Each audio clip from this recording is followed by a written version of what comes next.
तो आज पढ़ेंगे वायलेंस अगेंस्ट वुमेन के बारे में। Violence against women DSC paper में है। अब ये वायलेंस अगेंस्ट वुमेन जो है वो अगर लॉ पॉइंट से देखा जाए तो भी इम्पोर्टेंट है और एक जनरल व्यू से देखा जाए तो भी इम्पोर्टेंट है। आपको ये बात ही नहीं पता होगा कि एक वुमेन के प्रति कितने अलग अलग टाइप से क्राइम होते हैं एक महिला के अगेंस्ट, ठीक, और क्या क्या रेमेडी है और कौन कौन से कानून है या कानून है भी कि नहीं और लिखे हुए हैं तो कहाँ। ठीक है, सारा नोट है इसमें, पढ़ते हैं, देखते हैं, सब कुछ पता चलेगा एक एक करके कि मतलब कितने प्रकार के क्राइम होते हैं महिलाओं के अगेंस्ट। मीनिंग ऑफ क्राइम और वायलेंस अगेंस्ट वुमेन, पहले उसके डिफिनीशन के बारे में पढ़ रहे हैं कि आखिर वायलेंस अगेंस्ट वुमेन क्या होता है। The semantic meaning of crime against women is direct और इनडायरेक्ट फिजिकल और मेंटल क्रूएलिटी टू वुमेन। मतलब अगर फिजिकल या मेंटल क्रूएलिटी अगर महिलाओं के प्रति किया जाए तो उसे वायलेंस कहा जाएगा। ठीक है, मेंटल कैसा भी हो सकता है, अगर जबरदस्ती घूंघट गिरवा के रखा जा रहा है तो भी मेंटल ही है। ठीक, अगर ये कहा जा रहा है कि मतलब तुम सुंदर नहीं हो, है ना, या फिर तुमने लड़की को जन्म दिया है, ये जो मेंटल प्रेशर है ये भी एक प्रकार का वायलेंस ही है, छोटा form of violence. Crimes which are directly specified against women and in which only women are victim are characterized crime against women। Crime के लिए मतलब जो ऑफेंस है या जो क्रिमिनल ऑफेंस है वो ज्यादातर महिलाओं और बच्चों के अगेंस्ट ही होता है। बताओ क्यों?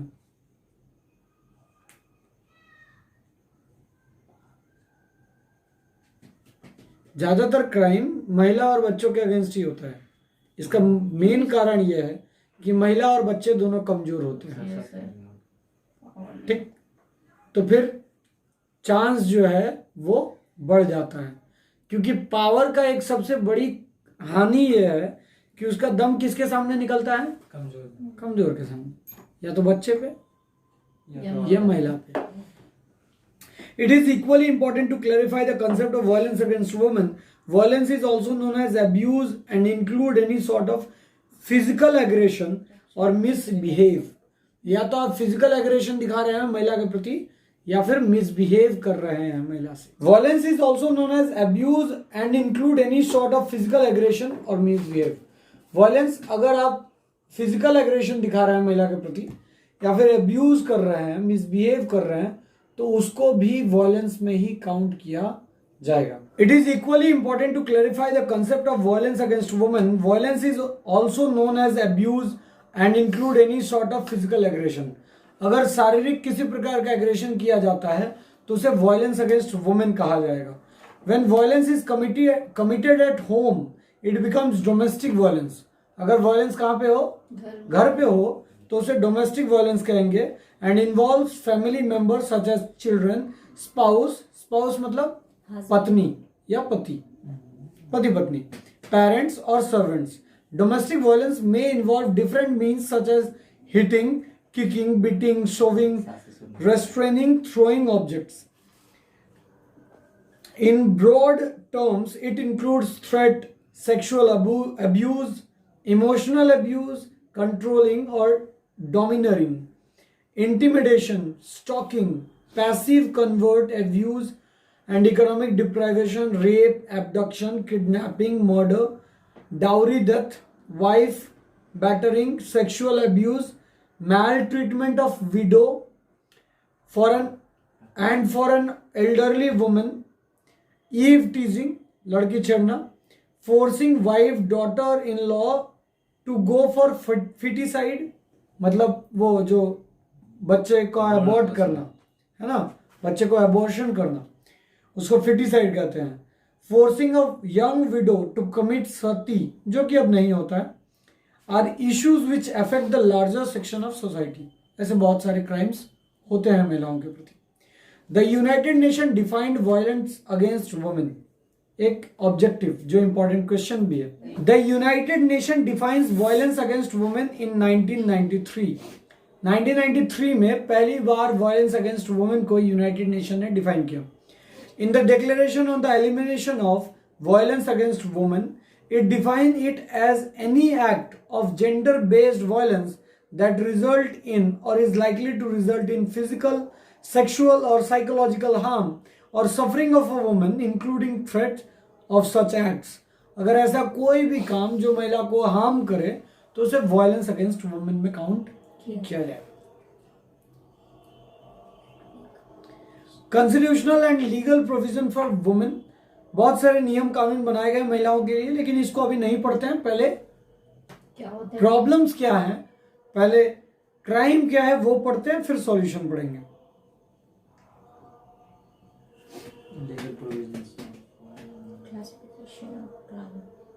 नीचे आ जाए. Point 4, classification of crime against women. ठीक है, कितने प्रकार के क्राइम होते हैं महिलाओं के प्रति.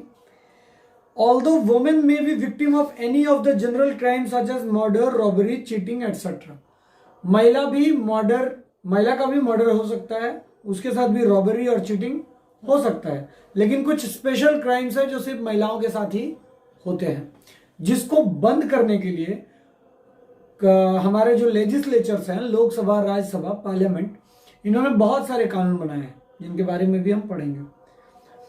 Only the crimes which are directed specifically against women are characterized as crime against women. जो महिलाओं के खिलाफ किए जाते हैं जो कानून, महिलाओं के खिलाफ जो किए जाते हैं क्राइम, उनके लिए एक अलग लेजिस्लेशन बनाया गया है. जैसे 498A, आईपीसी 498A क्या कहता है? Domestic violence. अगर आप महिला को मारते पीटते हैं तो आपको पता है कि डोमेस्टिक वायलेंस एक्ट भी कानून है. डीवी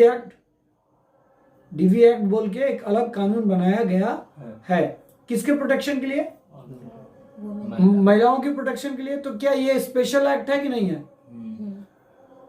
डोमेस्टिक वायलेंस एक्ट जो है वो एक स्पेशल एक्ट है. जैसे बच्चों के लिए कानून है, बच्चों के लिए सेक्शन 82 में है ना, आईपीसी की 82 में माफी दी गई है. अगर 12 साल तक का अगर बच्चा कोई क्राइम कर दे तो उसे माफ किया जा सकता है, ऐसा प्रोविजन है. लेकिन उसके लिए एक स्पेशल कानून बनाया गया, जुवेनाइल जस्टिस एक्ट. क्या बनाया गया? Juvenile justice act. जुवेनाइल मतलब जो बच्चा 18 साल या 18 साल से नीचे होता है उसे जुवेनाइल कहते हैं. अगर वो ऑफेंडर है, अगर उसने क्राइम किया है और वो अगर 18 साल से नीचे है तो उसे क्या कहते हैं? Juvenile justice act. तो देखो ये स्पेशल एक्ट है, स्पेशल स्टैट्यूट बनाए गए हैं क्योंकि इनको उसी नजरिए से बनाया गया है. ठीक है. Various new legislation have been brought and amendments have been made in existing law with view to handle these crimes. बहुत सारे कानून लाए गए हैं और कुछ पुराने कानूनों को भी अमेंड किया गया है ताकि इन सिचुएशन से डील किया जा सके. ठीक है. जैसे आज महिला के प्रोफाइल को स्टॉक करना, महिला के प्रोफाइल को स्टॉक करना क्राइम है नहीं है? लेकिन ये तो प्रूफ नहीं होगा. अगर हम गौतम के प्रोफाइल को स्टॉक कर रहे हैं तो पता कैसे चलेगा? लेकिन ये छोड़ दो. लेकिन अगर मान लो कि हम रैंडमली ऐसे फोन चला रहे हैं और हम क्या किए कि एक अश्लील वीडियो एक लड़की को भेज दें, क्लियर है? तो कोई पनिशमेंट होगी मेरी? मतलब मेरे फोन से?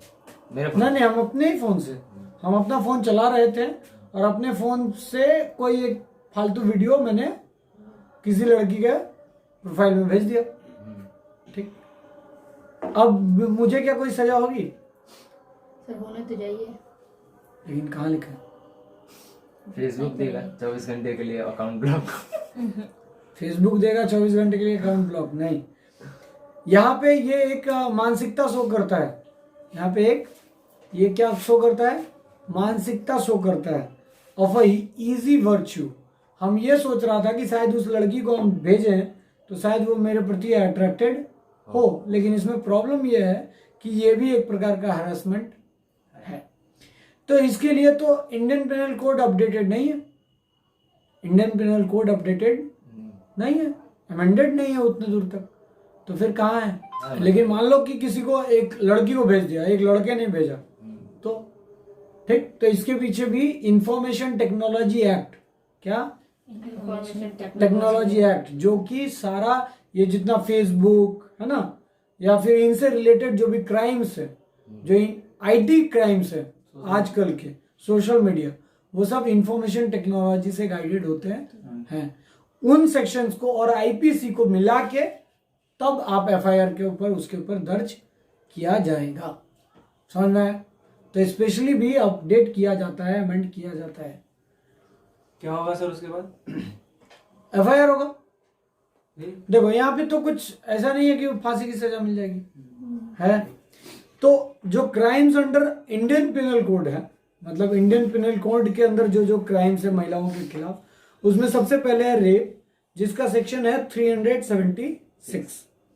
ठीक है। An increasing trend in case of rape has been observed during 2007 to 8. A mixed trend in the incident rape has been observed during the periods 2008 to 11. मतलब धीरे धीरे भारत में हर साल की गति के अनुसार रेप केसेस भी बढ़ रहे हैं। ठीक है। हाँ, रेप केसेस अभी भी बढ़ रहे हैं क्योंकि उसका डिस्पोजल उतनी तेजी से नहीं हो रही है, और फास्ट ट्रैक कोर्ट्स जिनको इसलिए बनाया गया था ताकि fast track courts in cases से डील करे और जल्दी रिलीफ दे, केसेस इतने ज्यादा हो गए हैं कि उनकी स्पीड भी फास्ट नहीं रही है, अब उनकी स्पीड भी क्या हो गई है? स्लो हो गई है। रेप विक्टिम्स नीचे लिखा हुआ है, there are 24,270 rape victims out of 24,206 reported rape cases in the country. 10.6% of the total victims of rapes were girls. ठीक, under 14 years of age, while 19 point victims were teenage girls, मतलब 14 से ऊपर, 19 से नीचे. 54.7 victims were women in the age group of 18 to 30 years. 15% victims were in the age group of 30 to 50 years, while 0.6 was over 50 years of age. The details are given in the table below. ये सब details हैं, मतलब महिला उस range तक, मतलब 14 साल से या फिर 5 साल से लगभग 70 साल तक कोई भी महिला सेफ नहीं है। और देखिए केसेस लगभग 24,000 से ऊपर है। कितने ज्यादा तो रिपोर्ट भी नहीं किए जाते हैं, कितने ज्यादा तो रिपोर्ट भी नहीं किए जाते हैं शर्म के कारण। आगे इसके बाद आते हैं kidnapping and abduction.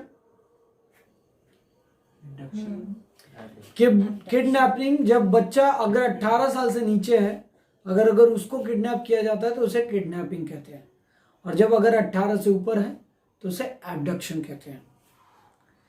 363 to 373 IPC, these cases have reported an increase of 19.4% during the year compared to previous year. 29,795 cases. Uttar Pradesh 7,525 cases has accounted for 21.2% of the total cases on the national level. Uttar Pradesh उसमें से 21% की भागीदारी रखता है। ठीक, क्योंकि एक बड़ा राज्य है उत्तर प्रदेश, अपने आप में एक बड़ा राज्य है। 410 उसके विधानसभा के सीट है, तो छोटा है, बहुत बड़ा राज्य है, तो क्राइम भी ज्यादा होगा।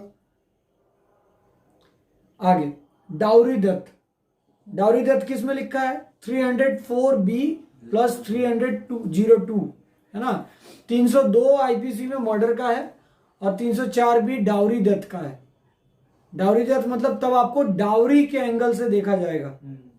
सिर्फ मर्डर और डाउरी मर्डर में अंतर है ना। सिर्फ मर्डर में पूछा जाता है कि कारण क्या था, कारण क्या, और डाउरी डेथ में पहले से ही पता है कि कारण क्या था। ठीक है, दोनों में अंतर है। तो भारत में डाउरी डेथ भी बहुत हद तक आ गया है। जैसे हम लोग नॉर्थ इंडिया में रहते हैं, नॉर्थ इंडिया बोले तो बिहार है ना, झारखंड, उत्तर प्रदेश, हरियाणा, पंजाब, दिल्ली, ये जो जोन है, ये जोन में डाउरी जो है वो ज़्यादा प्रेवलेंट है। मतलब डाउरी एक हक है, अधिकार है, जिसको ना मिलने पे उसका क्राइम भी है महिलाओं के साथ। लेकिन नॉर्थ ईस्ट स्टेट्स में इंडिया के तरफ डाउरी डेथ के रेट्स बहुत कम है, क्योंकि वहाँ पे महिला प्रधान देश, महिला प्रधान राज्य नॉर्थ ईस्ट। नॉर्थ ईस्ट मतलब वहां पे महिलाओं को ज्यादा तवज्जो दिया जाता है। आप पश्चिम बंगाल देख लो, घर में हस्बैंड का भी उतना ही रोल है, लेकिन पत्नी बोल दे कि आज नहीं जाना है तो नहीं जाना है। ठीक, अब यहाँ पे डर भी काम कर सकता है, प्यार भी काम कर सकता है और इज्जत भी काम कर रही है, कुछ भी हो सकता है। लेकिन वेस्ट बंगाल से नॉर्थ ईस्ट की तरफ जितने भी स्टेट्स हैं उसमें वहां पे थोड़े डाउरी का प्रकोप कम है, लेकिन नॉर्थ इंडिया में डाउरी के प्रकोप बहुत ज्यादा है, इसीलिए डाउरी डेथ्स भी ज्यादा होते हैं। A unique form of violence experienced by women is dowry death, and now the most common one. These cases have increased 2.7% during the year 2011. Over previous year, 8,391 cases, 26.9 of the total such cases reported in the country were reported Uttar Pradesh, cases alone followed by Bihar.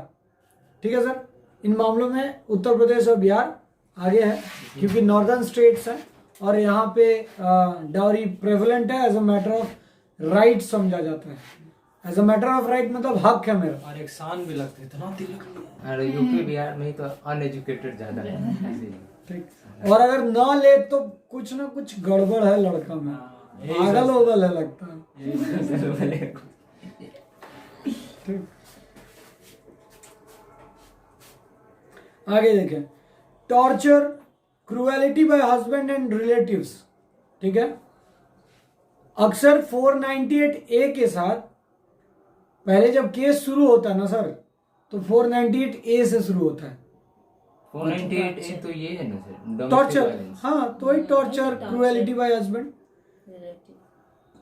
जैसे मान लो गौतम पत्नी है हमारी, है ना, तो अभी क्या है कि हम गौतम को मारे थे, है ना, तो जब गौतम को मारे थे तो अब गौतम को अब लगा कि नहीं बस अब बहुत हो गया है, अब आज हम FIR करके ही रहेंगे। तो गौतम ने अपने पापा को बताया, ठीक है, तो पापा ने FIR लॉन्च किया। अभी क्या गौतम मरा है? नहीं, जिंदा है, चोट वोट तो लगा है ना, और यहाँ भी चोट लगा है, यहाँ भी चोट लगा है।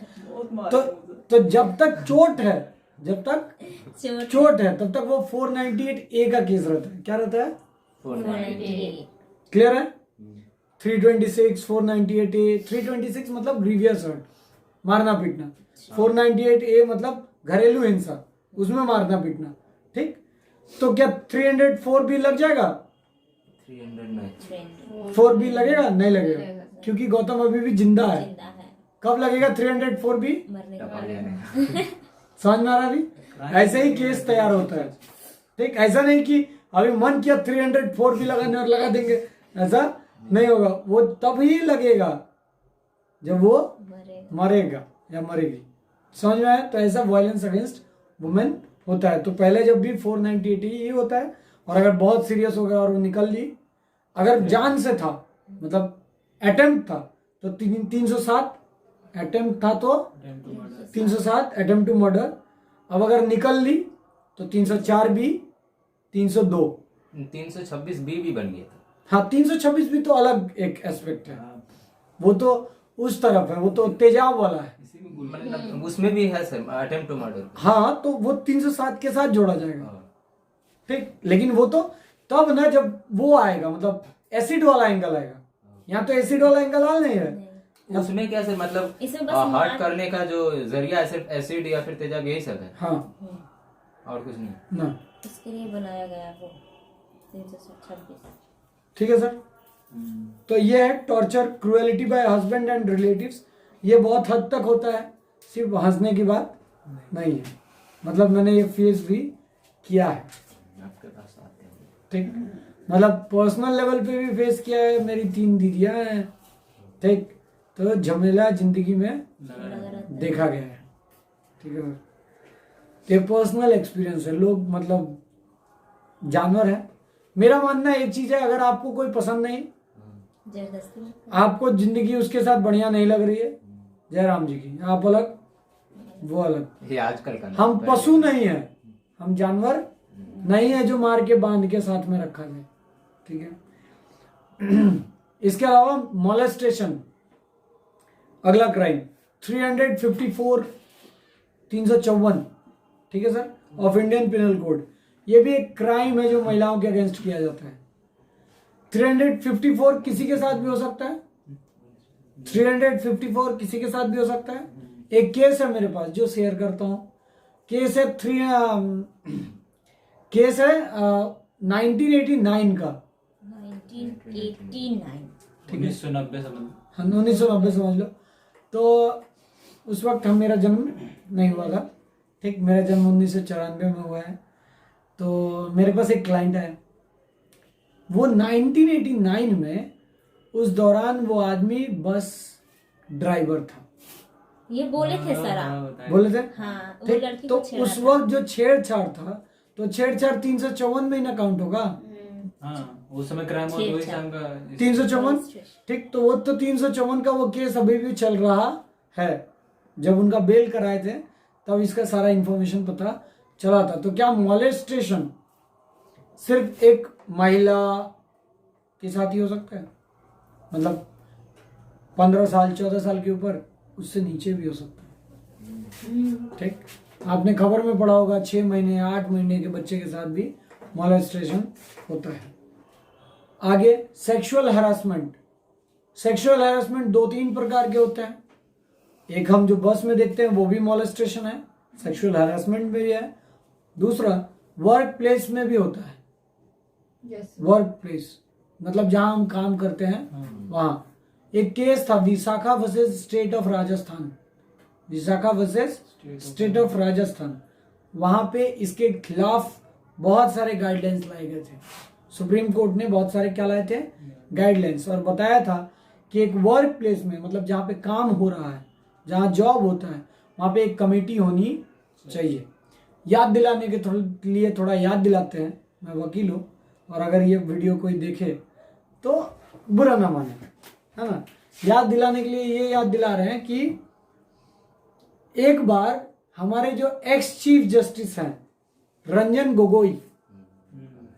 गोगोई के ऊपर भी सेक्सुअल हैरेसमेंट के चार्ज लगे थे, और लगाने वाली उनके ही कोर्ट में काम करने वाली एक अफसर थी।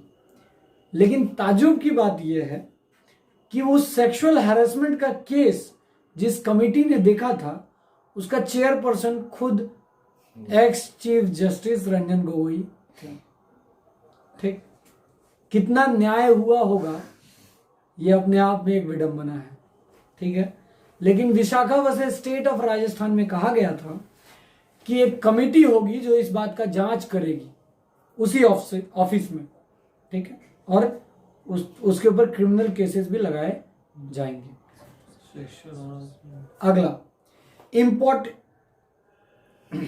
अगला इंपोर्टेशन ऑफ गर्ल्स। इंपोर्टेशन मतलब खरीद बेच, मतलब यहां से वहां तक ले जाना, तस्करी जैसा। 366B, ठीक, उसमें ये काउंट होता है। तो ये भारत में अभी भी हो रहा है। भारत ऐसा बिल्कुल नहीं है कि भारत में रेड अलर्ट एरियाज नहीं है, ठीक। वेस्ट बंगाल में है, दिल्ली में है, भारत के हर बड़े शहर में है, ठीक। कुछ नेपाल से यहाँ खरीद के लाई जाती है बच्चियां, बांग्लादेश से, कुछ हमारे देश से उनके यहाँ जाते हैं, जो कि हर साल ये रेट बढ़ता है। पढ़े आगे। An increase of 122% has been observed in crime head as 80 cases were reported during year 2011 as compared to 36 in the previous year 2010. Madhya Pradesh 45 cases, Bihar 10 cases, Karnataka 12 cases have together contributed more than 2/3 of total such cases at national level. ठीक, और ये crimes बढ़ता ही जाता है। Sir जो record होता है उससे भी ज्यादा ही होता होगा। रिकॉर्ड जो है दिखा रहा है, ये तो मतलब रिकॉर्ड जो पकड़ा गया उसको, हाँ, जो मतलब चोरी छुप के करता होगा, हाँ, वो तो नहीं पकड़ा, वो इसमें थोड़ी ना दिख रहा है कि उससे ज्यादा ही रहता होगा। आगे। अब ये क्राइम्स वो थे जो कि इंडियन पिनल कोड में लिखे हुए हैं। अब इनके अलावा भी क्राइम्स हैं जो अलग अलग स्पेशल एक्ट्स में लिखे हैं। उनमें पहला है immoral traffic prevention act. Immoral traffic prevention act. Immoral मतलब अनैतिक, ट्रैफिक मतलब खरीद बिक्री, ट्रैफिक मतलब खरीद बिक्री, प्रिवेंशन मतलब रोक। ये कानून 1956 में लाया गया था ताकि लड़कियों को या बच्चियों को खरीद बिक्री न हो, या लड़के भी, इस कानून में लड़कों को भी लाया गया था कि किसी की भी खरीद बिक्री न हो for a immoral purpose, for a immoral purpose, गलत कामों के लिए बिल्कुल ना हो, जो कि एक स्पेशल एक्ट है। इसमें भी प्रोविजंस है, इसमें भी कोर्ट्स को पावर दिए गए हैं, मतलब कोर्ट चाहे तो इनके जरिए भी ट्रायल कर सकता है। आगे देखें, डाउरी प्रोहिबिशन एक्ट 1969 में आया था कानून। किस लिए आया था? ताकि दहेज प्रथा रोका जा सके। लेकिन क्या ऐसा हो गया? इसका बिल्कुल उल्टा हुआ होगा। The case under this act have increased 27.7% during the year 2011 compared to the previous year 5,182 cases. 28.7 cases were reported from Andhra Pradesh, followed by Karnataka, accounting for 18.3% total cases at national level. आधे से ज्यादा dowry prohibition act के cases laws ही नहीं होते। उत्तर प्रदेश, बिहार, झारखंड, यहाँ पे तो ये क्या केस है ये मालूम ही नहीं है, लॉज कौन करेगा? ठीक, और आपको तो ये केस लॉज करने होंगे। ये तब लॉज होता है जब परिवार अब अलग हो रहा है ना, अब पति पत्नी में नहीं बन रहा है तो क्या लाया जाए, तब लाया जाता है।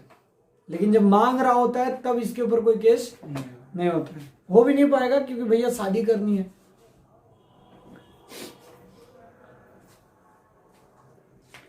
अगला एक्ट है indecent representation of women prohibition act.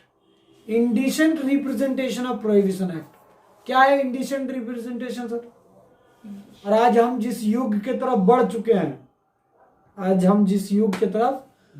चुके हैं, वहां महिलाओं का इंडिसेंट रिप्रेजेंटेशन हो रहा है। क्या हो रहा है? इंडिसेंट मतलब गलत तरीके से दिखाया जा रहा है। टिकटॉक देख लो, दिखा भी रहे हैं। ठीक, अब वो दिन दूर नहीं है जिस दिन टिकटॉक मतलब क्या बन जाने वाला है, ये टिकटॉक ही तय करेगा, मतलब इंस्टाग्राम ही तय करेगा, रील्स। उसको भी अब गाइडेड करना होगा। तो वो क्या है? वो इंडिसेंट रिप्रेजेंटेशन है। वो इंडिसेंट रिप्रेजेंटेशन एक्ट लाया इसलिए गया था क्योंकि मॉडल्स जो होती है, मॉडल्स किस लिए होती है? किस चीज का ये करने के ऐड करने के लिए, प्रमोट करने के लिए, कपड़ा पहन के दिखाने के लिए।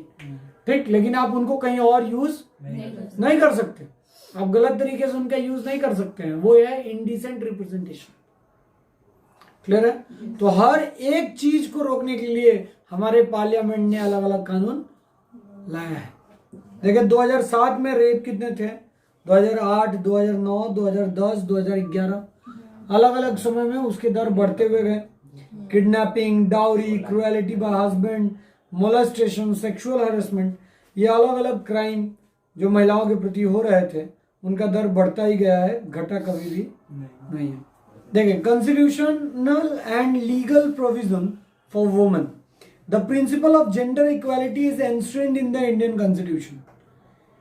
हमारे कॉन्स्टिट्यूशन में इक्वालिटी की बात सबसे पहले की गई है ना?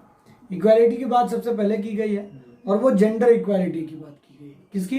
Gender equality. लेकिन एक क्वेश्चन ये है कि अगर पति मारता है पत्नी को तो कानून है, लेकिन पत्नी मारती है पति को तो कोई कानून नहीं है। ये डाउरी वाला जो था सर, वो या फिर डोमेस्टिक वायलेंस, मेरे पास एक ऐसा केस है, मेरा एक पड़ोसी है जिसकी पत्नी उसको मारती है। तो क्यों मारती है? पति उसको मारता है इसीलिए वो वहां बोलने नहीं गई, डायरेक्ट उसी को मार रही है। नहीं, अरे हम बता रहे हैं, हमको ये बताया गया कि हमको जो बताया गया हम वो बता रहे हैं कि पति क्या पत्नी उड़ा के मारती है। ठीक, हमको जो बताया गया हम वो बता रहे हैं कि पत्नी पति को मारती है। ठीक, अभी वो बोल रहा है, मतलब पति जो है वो ऐसा है और पत्नी जो है वो ऐसी है। ठीक, अब यहाँ पे इश्यू ये है कि अगर पति हाथ भी उठाए तब तक 3-4 को पड़ गया है। ठीक, सो गया। तो तो पति का ये कहना है कि आप वकील हैं और आप बताइए कि इसका कोई उपाय दिखाइए। अगर इसको पतला कीजिए, अभी छुटकारा करिए। ये हमको मोटा ठीक, आप इसका कोई उपाय दीजिए। तो बताओ क्या उपाय है सर, कहाँ ले जाए हम इस क्लाइंट को? अरे बताओ, अभी बता रही मेरे मम्मी पापा को हंसी आ रहा है हमको। मेरे मम्मी पापा को याद आ रहा है। तो बताओ क्या रिलीफ दे हम इस क्लाइंट को, या क्या बोले, कौन सा कोर्ट जाना है इसको? घर के भी कोर्ट में नहीं जा सकती। 5 आदमी को बिठा करके हाँ, वहाँ सबको मारने लगे, पांचों को खिला नहीं, 5 आदमी अगर आएगा, मान लो मेरे जैसा 5 आदमी रहेगा, वो पहले हंसेगा। सर वो भी नहीं समझ पाई कौन से रास्ते पे चले, इसका तो कोई लॉ भी नहीं है। मतलब ऐसा बोलेगा, हम लोग ऐसे पहुंच जाएंगे। और तेरे को मारती है और तू मार करता है। देख, ऐसा वाला हाल हो जाएगा। तो जेंडर इक्वालिटी सिर्फ नाम का है, ठीक, क्योंकि ऐसा कोई उसके लिए कानून नहीं है। यहाँ पे मिसयूज होता है कानून थोड़ा, ये बता देते हैं कि महिलाएं जो मतलब जो सच में प्रताड़ित हैं, जिनको मारा जा रहा है, पीटा जा रहा है, कुचला जा रहा है, उनको कानून नहीं पता। और जिसको कानून पता है, सब कुछ पता है, उसको मारा पीटा नहीं गया है, वो खुन्नस में है, वो खुन्नस में है कि रुको कैसे बताते तुमको, रुको, ऐसा वाला। हमको सब पता है। ठीक, हमको सब पता है, दिखाएंगे तुम्हारा, ईट से ईट बजा देंगे, ऐसा वाला। तो हाँ, आप लेडीज इसीलिए अरे तो हम तो यही सोच रहे, अगर हमको मेरी पत्नी मारे, हम किसको बोलेगा? अगर हम कभी थाना चला जाए तो पहले हंस लेगा, तू वकील है।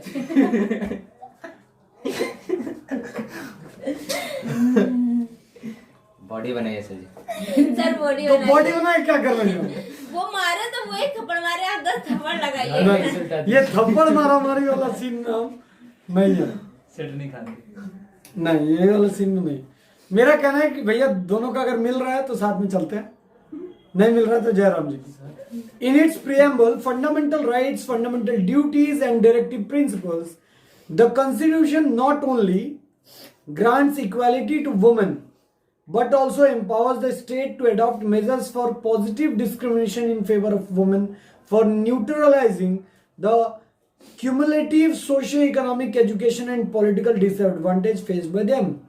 हमारा जो संविधान है वो इक्वालिटी के बारे में बात करता है महिला और पुरुष के बीच, और ये भी कहता है, राज्य को पावर देता है, किसको? राज्य को पावर देता है कि अगर वो चाहे राज्य की महिला की भलाई के लिए कोई अलग स्पेशल और बेहतर कानून बनाना पड़े तो बना सकता है। महिलाओं को प्रोविजन दिया गया। आप देखो कि अभी जो इलेक्शंस हो रहे हैं उसमें महिला सीट रिजर्व्ड है, पुरुष सीट रिजर्व्ड है? नहीं। महिला सीट क्यों रिजर्व्ड है? क्योंकि महिला प्रताड़ित है, क्योंकि महिला प्रताड़ित है। यहाँ जो 144 वार्ड है, 144 वार्ड में अगर महिलाओं को न तवज्जो दी जाए तो पता चलेगा कि पूरे 144 के 44 सब पुरुष है, राइट? तो कहीं ना कहीं तो एक प्रेफरेंस मिलना चाहिए, तभी ना वो बराबरी आएगा। ये सिर्फ बराबरी किताबों में लिखा हुआ है। मैंने बोला ना, जो प्रताड़ित है वो जमीन के अंदर है, ठीक, वो इतना प्रताड़ित है कि वो बोल भी नहीं पा रही है, और जो बोल पा रही है वो इतना बोल पा रही है कि आप सुन नहीं पा रहे हैं। ये वाला है।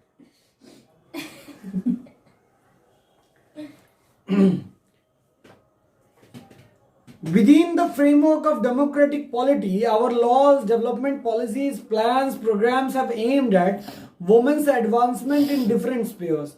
India has also ratified various international conventions. हमने भी इंटरनेशनल लेवल में बहुत सारे नियम कानूनों पे साइन किया है।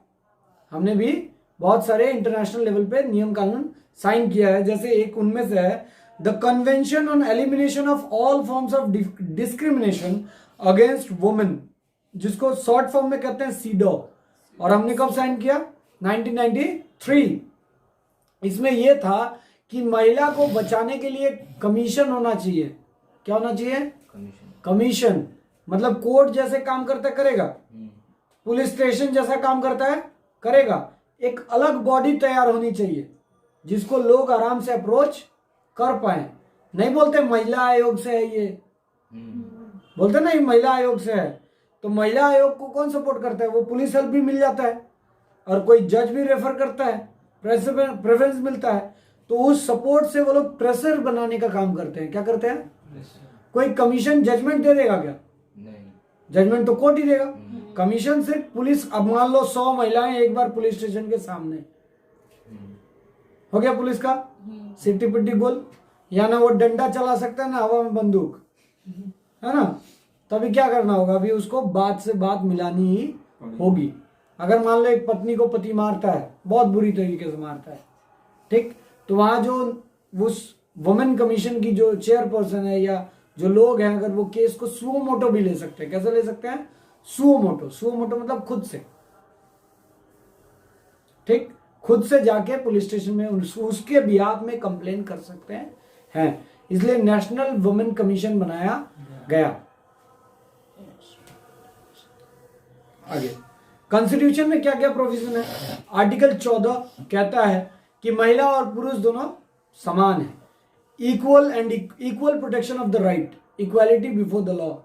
लॉ के समक्ष, कानून के समक्ष महिला और पुरुष दोनों बराबर हैं, दोनों को समान तवज्जो दी जाएगी। आर्टिकल 15 कहता है कि अगर, आर्टिकल 15 क्या कहता है? कि महिला और पुरुष बराबर हैं, लेकिन महिला की भलाई के लिए और बच्चों की भलाई के लिए, किसके? महिला और बच्चों की भलाई के लिए अगर राज्य को कोई कदम उठाना पड़े, कोई नियम कानून बनाना पड़े, तो वो बना सकता है। स्पेशली इसको डिप्राइवेशन नहीं माना जाएगा। जैसे बस में हम देखते हैं कि आधे आधे सीट रिजर्व रहते हैं, ठीक, तो जो आधा सीट महिला के लिए रिजर्व्ड है वो जानबूझ के रखा गया है ताकि उसको भी बैठने का जगह मिले। नहीं तो भारत की जो आजादी है उसमें पुरुष ज्यादा है और सक्षम भी। तो पता चला महिला अभी चल ही रही है, तब तक वो दौड़ के बस में चढ़ गया और बैठ गया, है ना, और उनको बैठने को ही नहीं मिला। तो रिजर्व्ड रहेगा तभी ना बैठने को मिल जाएगा। आर्टिकल 16 ये कहता है कि आपको बराबर अपॉर्चुनिटी दी जाएगी। मैडम, एक जॉब का अपॉर्चुनिटी जितने लड़के को मिलने का मौका मिलेगा आपको भी मिलेगा। आर्टिकल 39A(d) कहता है mention policy security of state, equality for both women, main and women, the right two means of livelihood, equal pay for equal work. ये क्या कहता है? Article 39A equal pay for equal work की बात करता है। मतलब सलमान खान अगर नाच रहे हैं और कटरीना कैफ नाच रही हैं तो दोनों को बराबर पैसा मिलना चाहिए। मिलता नहीं है, क्योंकि ये directive principles of state policy है, ये फंडामेंटल राइट नहीं है। फंडामेंटल राइट आर्टिकल 32 में ही खत्म हो जाता है ना। तो जो 39A में है वो directive principles of state policy है। मतलब ऐसा होना चाहिए। जैसे एक फैक्ट्री में एक पुरुष मजदूर और महिला मजदूर अगर ईंटा ढोते हैं तो दोनों को 250 रुपये मिलना चाहिए। यही नियम है, equal pay for equal work. तो इतने सारे कानून भी बनाए गए हैं उनकी सुविधाओं के लिए। Article 42 direct the state to make provision for ensuring just and human condition of work and maternity relief। Article 42 कहता है, article 42 direct the state to make provision for ensuring just and human condition of work and maternity relief। Article 42 भी directive principles of state policy है। राज्य को एक निर्देश देता है कि अगर राज्य चाहे तो थोड़ा सक्षमता दिखाए और महिला के लिए कोई फेवरेबल कानून बनाए। ये मैटरनिटी रिलीफ मतलब महिला को थोड़ा बेनिफिट मिले, मतलब माँ बनने से पहले, माँ बनने तो के लगा ये एक्ट होना चाहिए है। तो ये तो इन्फोर्सेबल नहीं है। आगे पढ़े सर, हम क्या बोले आपको कि महिला जहाँ प्रताड़ित है वहाँ बहुत, और जहाँ नहीं है वहाँ एकदम नहीं। अब जो उनके लिए एक लीगल प्रोविजंस बनाए गए हैं, इंपॉर्टेंट प्रोविजंस, मतलब एक स्पेशल कानून के तहत अलग अलग उनको फायदे देने की या फिर उनकी सुविधाएं करने के लिए कानून बनाए गए हैं। जैसे फैक्ट्रीज एक्ट 1948, देखो हमारी आजादी से 1 साल बाद कानून बनाया गया फैक्ट्रीज एक्ट। इसको बनाने का मेन मकसद ये था कि एक फैक्ट्री कैसा रहेगा, उस फैक्ट्रीज एक्ट में बाथरूम कैसा रहेगा, खाने का जगह होना चाहिए, रेस्ट रूम होना चाहिए, एक इंस्पेक्टर आएगा इंस्पेक्शन करने, इन सारी बातों को फैक्ट्रीज एक्ट में लिखा गया है। महिलाओं के बारे में भी थोड़ी बात लिखी गई है। Women can not be force to work beyond 8 hours, महिला को 8 घंटे से ज्यादा काम नहीं कराया जाएगा। And prohibits employment of women except 6 AM to and 7 PM, सुबह 6 से लेकर शाम 7 बजे के बाद काम नहीं करवाया जाएगा महिला से। ठीक है, तो ऐसे बहुत सारे कानून बनाए गए हैं। जैसे CRPC में लिखा है कि भोर 6 बजे से पहले, कितने बजे से? 6 बजे भोर 6 बजे से पहले कोई महिला अरेस्ट नहीं हो सकती। रात को 9 के बाद और भोर डूबने के बाद और उगने से पहले शाम 6 से सुबह 6 तक कोई अरेस्ट नहीं होगा, अगर बहुत इमरजेंसी सिचुएशन नहीं है तो। इसको एब्सोल्यूट रूल ना मान लें।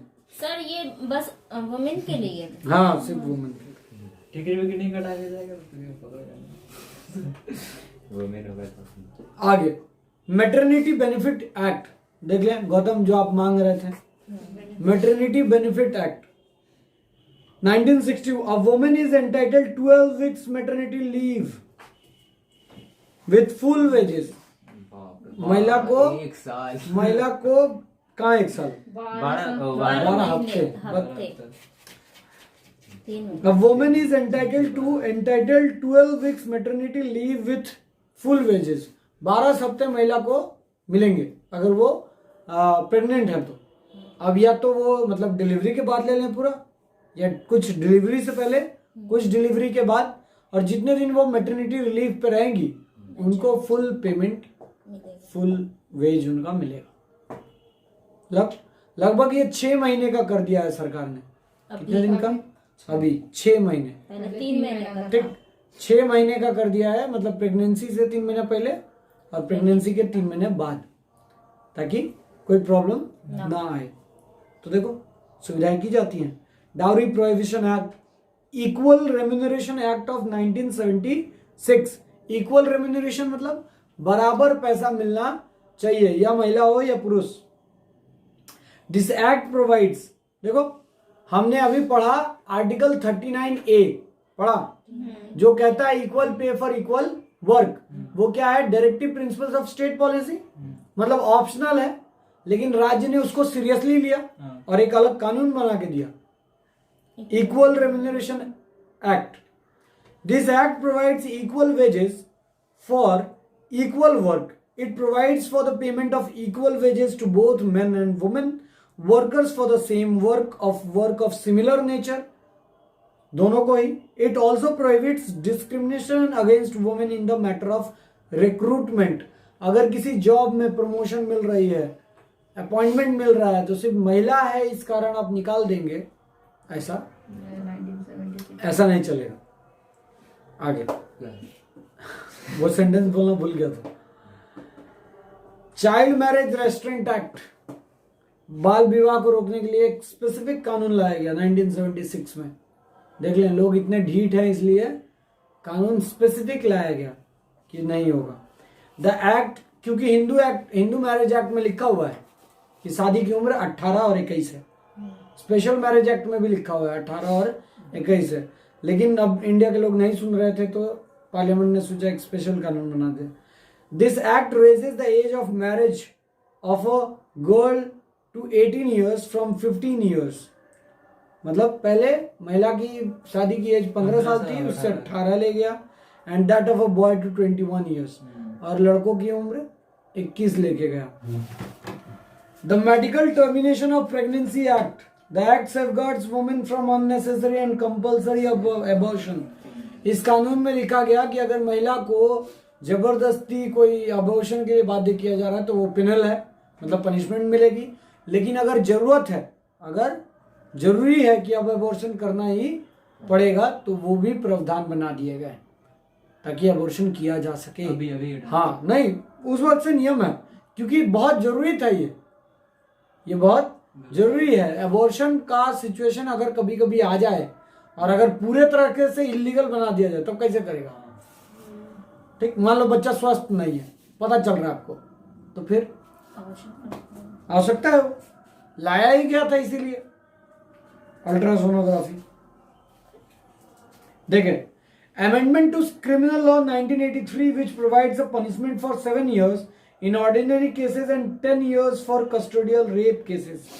Custodial rape cases मतलब कस्टडी के अंदर अगर रेप हो रहे हैं तो 73rd and 74th constitutional amendment reserved 1/3 seats in panchayat and urban local bodies for women. 73वां और 74वां संशोधन संविधान का अधिकार देता है कि महिलाओं को 1/3% मतलब 1/3 सीट क्या करके रखा जाएगा, उनका रिजर्व करके रखा जाएगा पंचायत चुनाव में और local area, local urban local bodies मतलब जो अभी कलकत्ता में होने वाला है इलेक्शन. आगे देखें, the national commission for women act. National commission बनाया गया कब आया? 1990 में, 1990 में. द कमीशन वॉज सेटअप इन जनवरी 1992 क्योंकि हमने क्या साइन किया था? सीडो साइन किया था. क्या साइन किया था? ऊपर पढ़ाए हम, सीडो साइन किया था, इसीलिए हमको वो लाना ही था. Review the constitutional and legal safeguards for women. ये कमीशन महिलाओं के अधिकार को बचाने के लिए काम करेगा. इसके अलावा the protection of human right act 1993. The protection, जो डोमेस्टिक वायलेंस एक्ट मैंने कहा उसका पूरा नाम है protection of women from domestic violence act 2005. इसके अलावा protection of women against sexual harassment, at work place bill 2010. ये एक बिल भी लाया गया. ये विशाखा वाला केस से ही लाया गया था. ठीक, विशाखा वाला केस काफी फेमस था और उसने ही लोगों का ध्यान इसके ऊपर आकर्षित किया कि ऐसा भी कोई इशू हो सकता है क्योंकि वर्क प्लेस में ये ज्यादा होता है. ठीक, क्योंकि जो सीनियर या जो बॉस होता है वो अपने आप को मालिक समझ लेता है. ठीक है सर, कंप्लीट हो गया. जय हिंद.